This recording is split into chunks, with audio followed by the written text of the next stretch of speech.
As teachers, we believe in the possibility for student transformation and may have an idealized notion about the teaching environment. We really must be honest with ourselves about these ideas, either as students or teachers, and underlying values that we bring to service learning in Guatemala, because they most certainly will be challenged.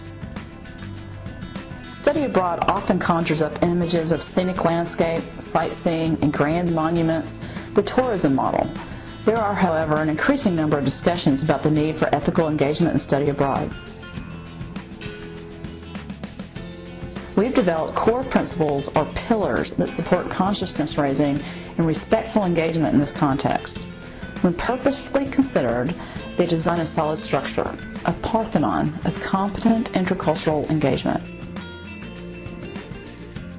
These principles or central ideas are equally important and are well illustrated by the Mayan Arts Program.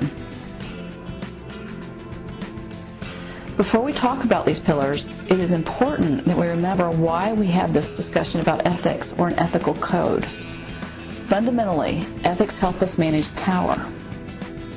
As outsiders in Guatemala, people of privilege, we have power to come and go from the nation as we please.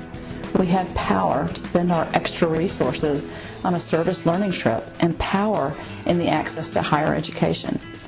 In fact, having the time, energy, and desire to volunteer in a distant land is not even an idea to most Guatemalans.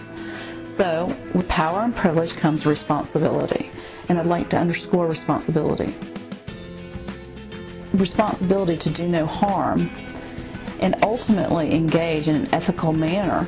We avoid becoming the ugly American.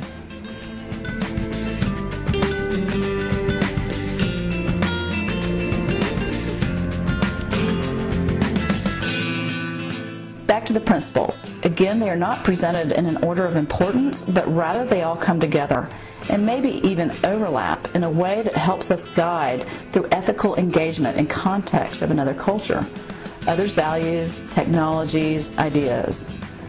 When it comes to Guatemala and its indigenous communities, we need to remember that we are interacting with people that have thousands of years of history with well-documented contributions to technology, mathematics, and science, hallmarks of a great civilization.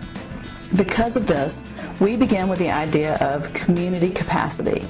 And in this case, it simply means that we recognize the fact that Guatemalans have the capacity to solve their own problems with resources and opportunity.